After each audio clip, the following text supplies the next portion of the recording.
All right, welcome back. We are here for another edition of mega edition of Nerd Bytes. I'm Justin. And I'm John. We have three special guests, as you can see. Lots of cameras. First off, I'm going to introduce our MC, Brian. How do you do? And then fellow tasters, frequent guest, our friend Pat. Hello, hello. And then another guest who's been here now for 2 episodes, Aaron. Yeah. What up? So we're going to get to what we're going to be doing here in a second. But first, I should tell you what we're doing, what we're going to be tasting. We will be tasting a Dogwood Russell's store pick. But there's a lot more to it, as you can see, because we've got 8 glasses in front of us. There's a lot of stuff. Let's talk quickly about just Russell's in general and what Russell's is, right? So Russell's was made by Wild Turkey and was founded by Jimmy Russell. Tell us a little bit about the timeline there, Lambert, of the old Russell's. The old Russells, 1981, great year, the year I was born. Eddie Russell, son of master distiller Jimmy Russell, is welcomed into Wild Turkey family and begins his lifelong career in the whiskey industry. Yeah, and then in 98, it's Jimmy's 45 years of service. He's been there for a long time. And they craft, Eddie crafts a special small batch bourbon called Russell's Reserve. So that's kind of when it started, 98. Love it.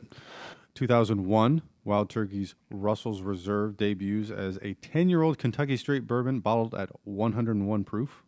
Yeah, and then in 2005, Russell's Reserve 10-year-old bourbon evolves into the 90-proof bottle that we see on the shelves today.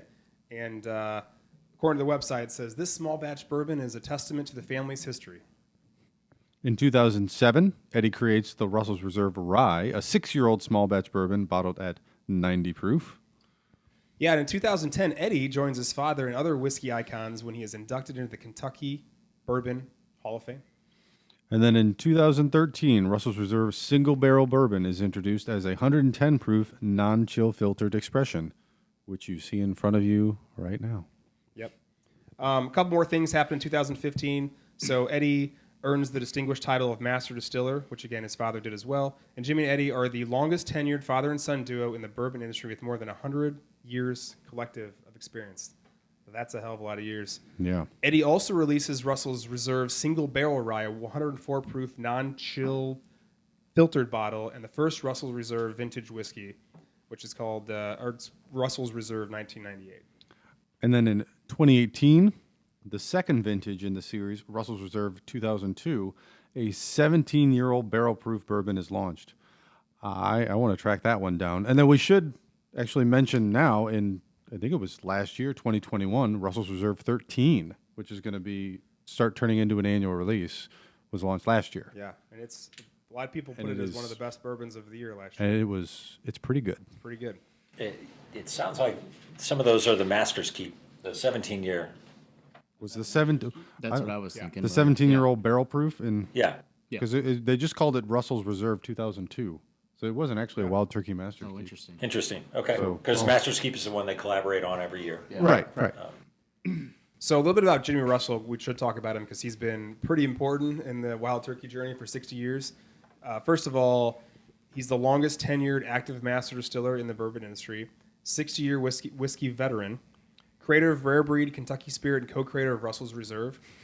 I mean, this list keeps going. Kentucky Bourbon Hall of Fame member, Whiskey Hall of Fame member, lifetime honorary member of the Kentucky Distillers Association, whiskey judge for the International Wine and Spirits Competition, and he was anointed a Kentucky Colonel by 3 standing Commonwealth of Kentucky governors. Wow. Heck of a resume. Right. Heck of a distiller. Not just important to Wild Turkey, but just important to bourbon in general. That judging is hard to get. That's it's really hard for us to just taste these things. I don't even imagine. Yeah, I don't know how they do it. Process and then being selected. Mm-hmm. Crazy. So, all right. Well, before we jump into it, tell us about the bottle, and then Brian's going to walk us through the process. So the bottle, as you mentioned at the beginning, is a Russell's Reserve Dogwood store pick. This specific bottle was distilled on December 27th, 2012. It was dumped on May 14th, 2021, and it was bottled on May 21st, 2021. It's barrel number 21-0388 from Warehouse F, floor 4, and it was 116.5 proof. I think when it was dumped, but they're all back down to 110. Yeah. So what are we doing? So just to say, whenever they brought the samples in, because during COVID, typically speaking, to choose a single barrel, we would head to the distillery. We would walk through and taste barrels throughout the warehouses, the various warehouses, and decide on a select few barrels. During COVID, the practice has been to grab 3-4 samples, send them up to a distributors bring them to us, and we taste through them. I happen to remember the exact day of tasting through the samples of this barrel. It was opening day of the Cardinals, and we were tasting through them, and they had 4 different samples, 375 milliliter bottle of each one, and I remember tasting the first one and going, oh, that's a pretty good Russell's barrel. Second one, good Russell's barrel. Third one, good Russell's barrel. The fourth one was next level. It had to be a mistake. It was so good that they couldn't give this to us. So we booked that barrel immediately. I was hoping you said you got that. You Yeah, actually got that. that is this barrel. That's what this is. Okay. Yeah. And I know that we got the exact one because I still have the tiniest little bit of the original, which can go into an infinity bottle or something like that. So the tiniest little bit of the original sample that we kept from that day. So what this experiment that we started or are doing today is a test to see what does oxygen do to bourbons. I come from a wine world, and in the wine world, if you pop open a bottle of wine, you've got maybe 2, maybe 3 days in which to drink that bottle of wine before oxygen really starts to take its hold and turn that bottle of wine from a good bottle of wine to an okay bottle of wine, from an okay bottle of wine to an bottle of wine, and from a bottle of wine to shit. So to me, a friend brought in a bottle of 23-year-old whiskey that he said that he had hated when he opened it originally. And then 6 months later, he was invited to a tasting and decided to grab it because it was the most baller thing that he had. And when he tasted it, it was fantastic. And that 6 months, he went from hating to loving that whiskey. What happened in that 6-month time frame? So we did a kind of a snapshot of something like that, where we bought a 6-pack of this entire, or of the exact same bourbon, right? It was all distilled on the same day. It was all barreled on the same day. It was all bottled on the same day. Now we take that, and starting on October 16th, I poured 2 ounces out, or as many people refer to that, the neck pour, right? Poured the neck pour out, put it into a little sealed jar, and then shook the bottle up and put it back in the box, and then waited. 2 weeks later, I did the same thing with the second bottle. 2 weeks after that, the third bottle. Fast forward all the way to Christmas Day, where I did it with the 6th bottle. And then today, we cracked open a new bottle of the exact same thing. So in this group, we have 6 Russell's Reserve barrels that have been opened for a minimum of 2 weeks, going all the way up to 14 weeks. And there's also a ringer in here, is a freshly cracked bottle of Russell's 13, somewhere in the mix. These are in... I know what the order is for these. Nobody else knows the order. So I thought it would be fun to play a little game, maybe you 2 versus you 2, to see if you can guess which one has been open the longest and maybe which one has been open the least amount of time. And then as a bonus point, you can choose which one is the Russell's 13. So that is kind of the game that I think could be kind of fun to taste, but it's really, I mean, we're sitting here drinking bourbon. It's all fun. So... Yeah, so what we're going to do is, well, first, we all are going to try what we're calling the control, which is the one that was just open. And then we're going to pause on the camera for a second while we sample, because we didn't want to make you guys jealous as we drink all of these. And then come back and see how well we can do, yeah? Yeah. All right, so cheers. Cheers. Happy New Year. Cheers, See you in a little bit.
All right, we're back, and we have tasted all 8 of these, comparing them to the control to figure out which is the oldest, which is the youngest, and which one is the Russell's 13. So I'm going to let Brian kind of run the show here.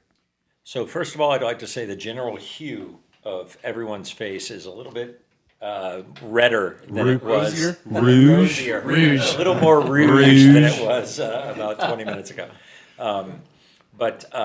So the real gist of this, in order to keep it simple, was which one of these was opened first, which one of these was opened most recently, and which one of these was the Russell's 13. Can we notice the difference? And so I saw a lot of people, there's only 5 people here, so I saw All these gaggles of people I saw. A few people. scores of people, 4 score. But I saw everyone kind of lean towards D and choose D for one reason or another. And I'm curious to hear from you guys, what is it about D that attracted you to it? I love the D. David. Wait, no. Wait a minute. The D on the sheet. I mean, that's just exactly what You just can't set it up better than Just clip that, loop it, Don't clip that. post it. That's comedy gold. Exactly. D. No, that's that. See? Look at that. I'm back in the shot. Look at that. See? That's all I had to say. Okay. I'm so hungry. That was my goal the whole time. Yahtzee. hungry for attention that he loves the D. I love the D. Can't get enough of the D. Yes, what is it about the D?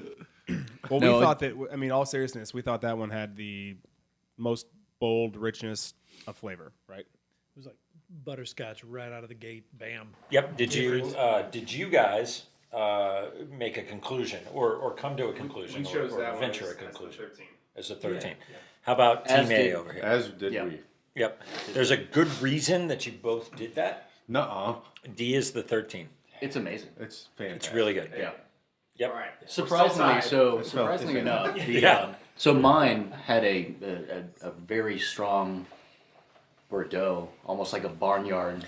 Had a little bit of funk to it. That earthy quality. It was yeah. very funky, and Yeah. but yet I smelled Lambert's, and his did not have that. And my Mine D, was my D odd. was not funky. Mine did until I added A little water. blue cheese, if you will. Yeah.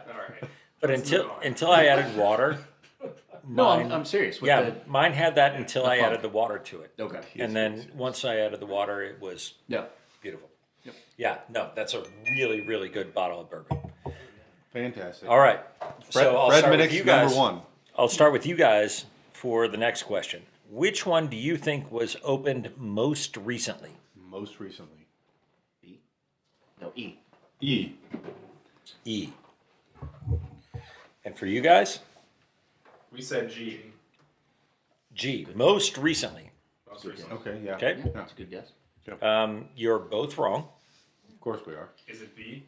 Nope. No. Is it F? It's A. Son of a... Really? Interesting. Okay. It's not B. A is A was Our opened palates 2 are weeks shot. ago. Okay. Okay. Yeah. And which one did you guys think was opened the longest? No. C. One. We said B. Right? And you? B. B. G. Oh, so we flip-flopped it. I bet we are the opposite. So our strategy was the hotter ones are actually the ones who were open most recently, but we might have it backwards. Whereas maybe the hotter ones are the ones that have stuck around the longest. So G is number 1. The one that was opened the longest time period ago. Okay, well, can you give us the rundown? Interesting. Can you walk us through the numbers and see just how we maybe line up? That's interesting. I went with the KISS rule. Keep it simple. So, Keep it stupid simple. Yep. well, A sure. was Well, there's the two most S's. recent. 5 was A was 2 weeks ago. 5 was 4 weeks ago. B? B was 4 weeks ago. Sorry. C was 6 weeks ago. You kept it in order? You gotta be shitting me. I kept it in reverse order. I'm sorry to disappoint you, but sometimes random works that way. So this is 6, 5, 4, 3, 2, 1. And then Much. E is 3, F2, G1.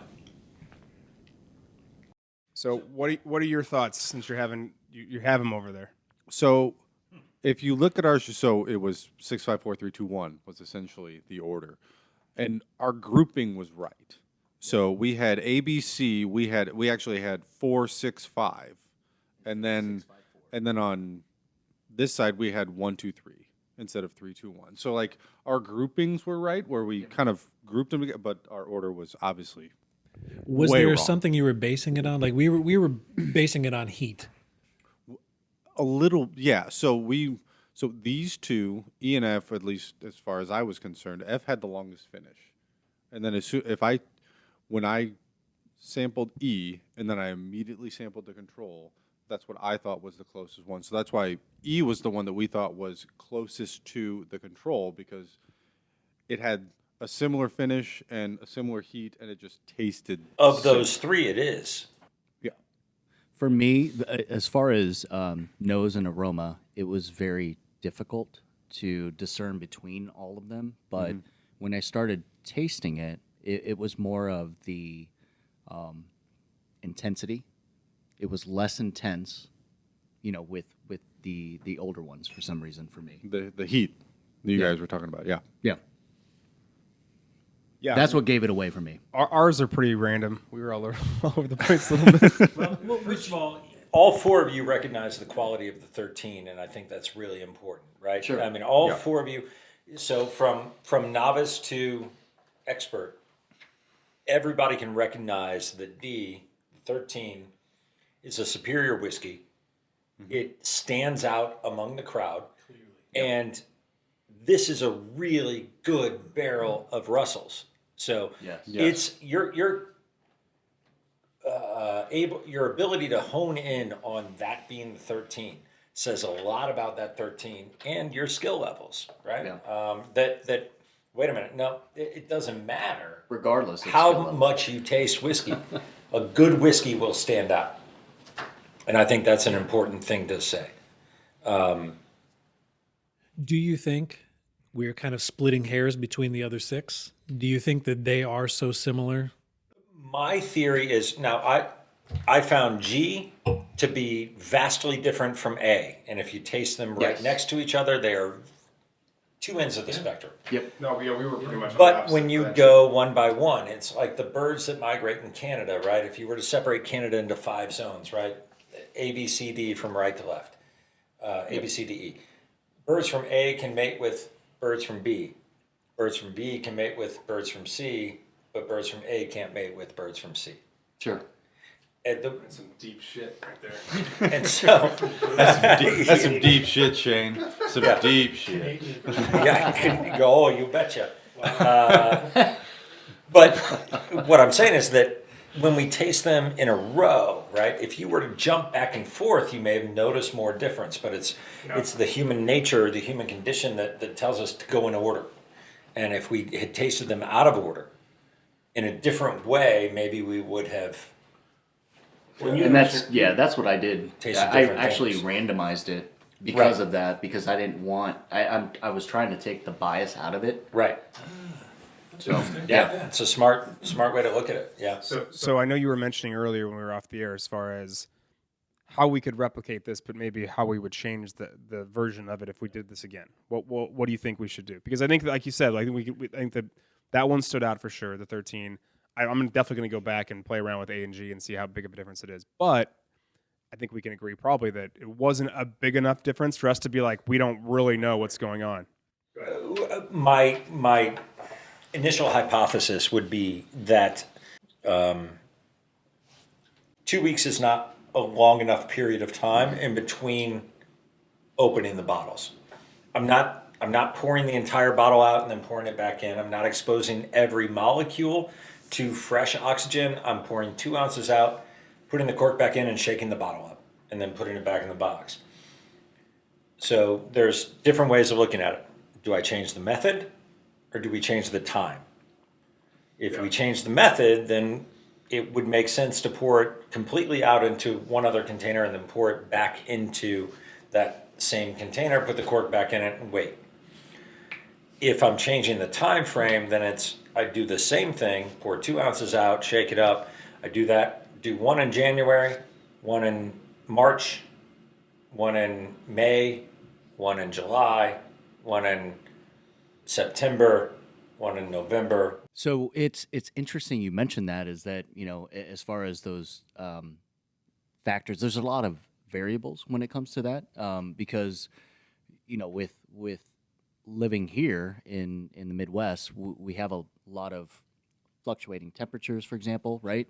And that could be one of those environmental factors that can take play into it. So It could, except when we my house extend tends that- to stay pretty much the same temperature. So Sure. I mean, it was in the environment of my house. So I would think that If we can control that somehow, I think that yeah. would be, I mean, my basement stays yeah. certainly almost the All same year temperature round? all year round. Yeah, Yeah. well, then that's perfect. So Yeah. Yeah. if it were a Mine basement does too. experience Right. or experiment, right, then it stayed within probably 10 degrees between the hottest day of the summer and the coldest day of the winter. It's probably only Totally. 10-degree difference, Fahrenheit. Yep. So Well, I think this is a fun experiment. And I think that as far as like looking back on it, it's pretty clear that we can tell the difference between an exceptional bourbon, but also like these are all pretty damn good. And despite it not, I mean, even the control itself like is quite tasty, right? Absolutely. I agree. They're all good. It's just it's being I think being able to tell the difference between the youngest and the oldest. And I think in general, at least on this side, we were able to do that. so we won. So we won, We'll have to go. What's this game called? Well, but they're all good. well, we're gonna have to go back and recalculate the points. We'll do that off. I don't want to embarrass anybody. So, Okay. but first, so I want to say, Brian, thank you very much for setting this whole thing up. It's a Yeah, really, absolutely. really cool Thank you. experiment. And for anyone watching or listening, like this is something fun you can do. Maybe pour a couple ounces out from time to time from your bottle and go back and check it. And one thing you mentioned earlier was that people will uncork it and they'll come back to it 6 months later, 9 months later. All of a sudden, it's a totally different drink. And I can attest to that because there are several bottles on my shelf that I open them and it's like but then I go back to them a few months later and they're always way better for whatever reason. Just sometimes age and air just help a lot. Yeah. have, and sometimes they can hurt. Sometimes and that's they can the real hurt. question: is how long How will long? it take How long until is they too hurt, long? Right. I mean, the real experiment would be to do it weekly, monthly, yearly, right, over a 6-7 year period and see. Yeah. Science. But I do have the 2 ounces that I poured out of each bottle, and I have them marked for each bottle so they can either be poured back into it, or if you guys want to just play around and taste like a little bit of, A versus A Sure. from when it was poured out. That's of the all neck pours. here and available. Yeah. So I think that's a real thing. And, oxidation. Oh, we'll fix that. So that's a real thing. So oxygen, obviously, is going to change the way bourbon tastes, and it really does. It totally does. Yeah. So, all right. Well, thank you, Aaron, for hosting today. Yeah, thanks for having me. Thank guys. you. Brian, Appreciate again, it. thanks for setting everything up. Thank you guys. Pat, thanks as always for coming and drinking a bunch of bourbon with us. Appreciate it. And talking about it. Thank Lambert, thanks for coming out of hibernation Hey, it was good to be and here. having that baby, Yeah. Thanks to our partner in crime, the Justin behind the scenes, the old Danny Boy Productions. Cheers, to Danny everyone. Boy. And I just want to say, check us out on YouTube. You can hopefully that's where you're watching this. And I will say also that our next episode, we're going to do a little. Speaking of comparing similar things, we're going to be trying out the Old Forester 1910 versus the Old Forester 1920, and maybe making a little Old Forester 1915, as people like to do. So, Yep. until then, Nerd Bytes. Nerd Cheers. Bytes. Cheers.